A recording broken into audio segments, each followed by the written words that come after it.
글로벌 IB가 있어는 사실 첫 번째 분야는 그 흔히 많은 사람들이 얘기하는 게 IBD. 이 IBD라고 하는 거는 사실 이게 좀 미스리딩한 거예요. 왜냐면 이게 요거랑 이름이 똑같은 거예요. 그냥 인베스트먼트 뱅킹 디비전. 인베스트먼트 뱅킹 디비전에 사실은 분야가 또 여러 개로 나뉘어요. 그러니까 첫 번째가 그 M&A. 그러니까 한국말로 하면 그냥 인수합병팀. 그리고 인수합병팀은 요거는 한국말로 하면은 그 advisory, 그러니까 자문이에요. 그러니까 기업들이 아니면은 그 사모펀들이 기업을 인수할 때, 아니면 기업을 팔 때, 그 대부분 이제 자문을 끼고 일을 하거든요. 그때 이제 도와주는 게 M&A 자문하는 팀. 제가 지금 일하는 팀이에요, 여기가. 그리고 두 번째, 이 IBD에서 지금 두 번째 팀은 크게 나누면 파이낸싱. 파이낸싱은 그 인수합병을 할 때인가 아니면은 꼭 인수합병이 아니라도 그 막 엄청나게 성장하고 있는 그 기업들은 자금이 많이 필요하잖아요. 근데 그 자금이 주로 뭐 그게 채권이든 그러니까 빚이든 아니면은 그 에퀴티 자기 자문을 끌어와야 되는데 그거를 이제 도와주는 중개 역할을 하는 게 파이낸싱이야. 그래서 파이낸싱도 사실 크게 두 개로 나뉘어. 첫 번째는 그 ECM, 이게 그 equity. 그다음에 DCM이 바로 그 채권 발행하는 걸 도와주는 거야. 그게 아마 ECM이 그 뭐라 그러죠? 한국말로 right issue가 뭐더라? 신주 발행. 네, 신주 발행 같은 걸 이제 도와주고 아니면 IPO 하는 거.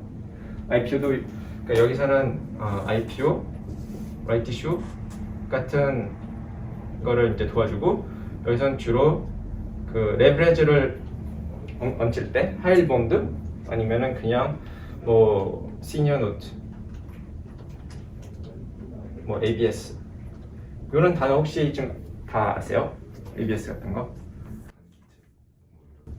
ABS는 이제 그 담보를 잡고 발행하는 그런 뭐지?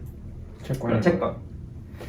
그러니까 크게 보면은 지금 IBD에서 M&A가 있고 파이낸싱이 있고 그리고 두 번째 큰 분야는 Securities. 그러니까 Securities 팀은 대부분 이제 아마 많이 들어보셨지만 뭐 여기 한국말로 하면 아마 증권사에서 더 가까운 것 같아요. 그러니까 주식을 거래하고 트레이딩하고 아니면 채권을 거래하는 그러니까 트레이딩 팀이 여기 소개에 들어가 있고요.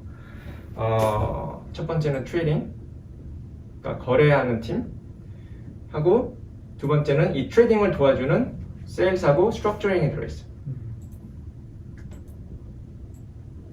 그러니까 이 트레이딩은 그 세일스하고 스트럭처링은 어떤 역할을 하냐면요. 이제 아마 한국에서도 가 이제 옛날 모건 스탠리에서 예전에 홍콩에서 했던 게 세일스 스트럭처링. 그러니까 한마디로 파생 상품을 설계하는 단계가 있고요. 그다음에 그 파생 상품 설계했으면은 그 파생 상품을 이제 기업인가 기관 투자자한테 이제 파는 역할을 하는 거죠.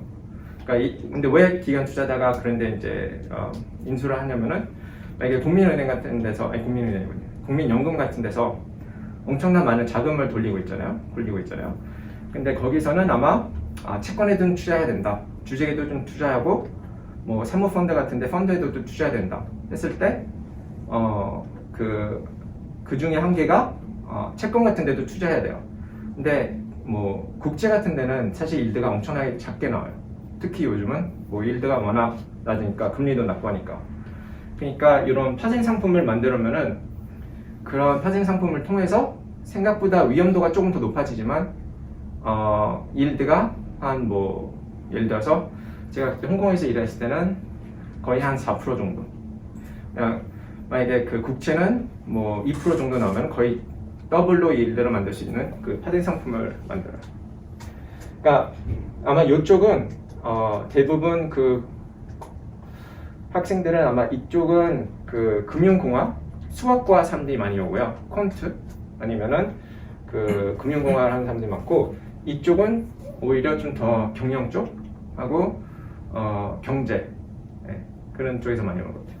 그러니까 이게 크게 두 분야가 있고 그 다음에 세 번째 분야는 사실은 이제 asset management. 그러니까 한국말로 하면 사실 자산 운용인데 자산 운용에도 이제 크게 두 가지가 있어요.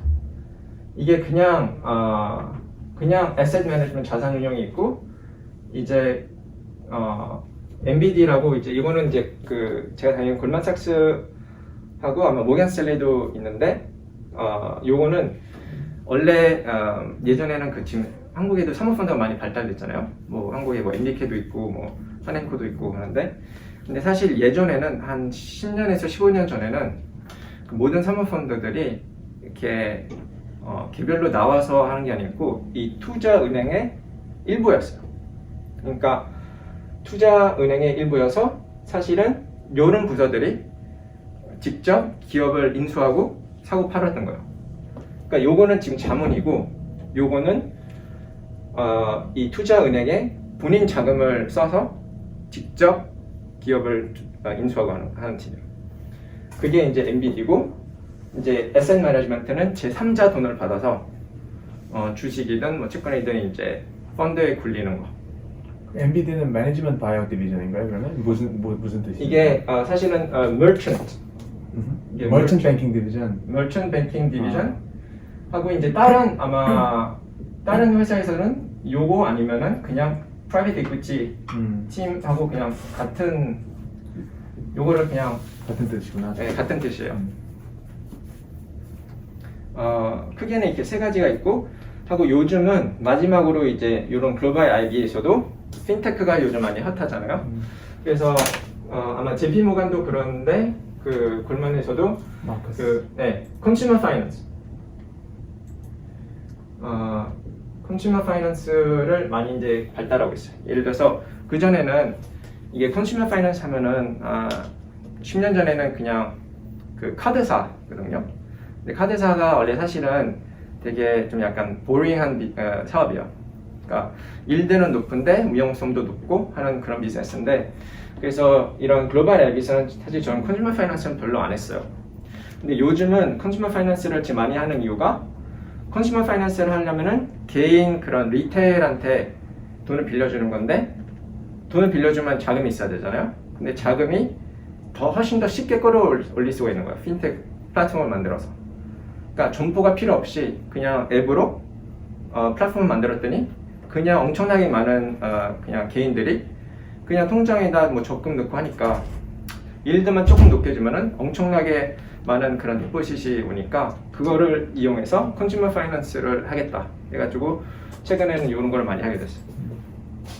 그 실제로 이제 런던에서 느끼기에 왜냐면은 이제 골드만삭스 컨슈머 파이낸스 아민 그 마커스가 런던이 헤드쿼터잖아요, 그죠? 런던하고 미국. 런던하고 미국. 거기서는 실제로 그 팀이 뭔가 이 인력적으로나 그 뭔가 비즈니스 서포트하는 측면으로나 커지는 게 이제 느껴지나요? IBD 있을 때? 사실은 근데 이게 다 한 그룹의 어떻게 보면 계열사라 생각하면 돼요. 이게 그 사실은 이 IBD랑 Securities 이게 사실은 정보를 교환하면 안 돼요, 절대로. 왜냐면은 이쪽에서는 시장에서 주식을 팔고 사는데 이쪽에서는 우리는 사실 그 고급 정보를 갖고 있죠. 만약에 한국으로 치면은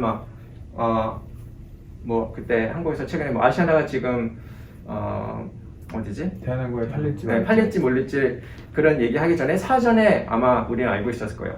그런 정보를 알면은 그러면 이제 뭐 대한항공주를 미리 사놔야 되겠다. 그러면 이제 더 이익을 볼 수 있으니까 그런 거는 인사이더 트레이딩을 막기 위해서 여기는 사실 이 두 분야에서는 완전히 차단돼 있어요. 그러니까 연락하려면 컴플라이언스 팀하고 같이 그 법무부 팀하고 같은 얘기를 해가지고 해야 되는 거고 또 여기도 똑같이 그 아셋 매니지먼트도 제3자 돈은 굴러있는 거니까 여기랑 또 완전히 분리된 거고 컨슈머 파이낸스도 사실은 분리가 돼 있어요. 근데 여기서 이제 어디서 시너지가 나오냐면은 그 예를 들어서 그러니까 정보 교환을 못 하는데요. 그냥 전반적인 그 시장이 돌아가는 그런 그 이해하는 것과 그다음에 컨슈머 파이낸스는 그 이런 분야를 그 오퍼레이트하기 위해서 이렇게 IT 플랫폼이 있을 거 아니에요. 예를 들어서 그러면 그거를 똑같이 여기서 컨슈머 파이낸스 팀이 이제 그걸 쓸 수 있는 거죠. 아마 분야가 그쪽 경영하고 그쪽이면은 아마 이쪽에 훨씬 더 이쪽인가 아니면은 이쪽에 더 훨씬 더 관심이 있을 것 같아요. 제가 보기에는. 하고 중요한 거 하나 얘기할 거 있어요. 그러니까 저도 여기를 이제 3년 동안 일했고 이 분야에서 이제 여기서 이제 몇 년 똑같이 오랫동안 일했는데 이 분야는 사실은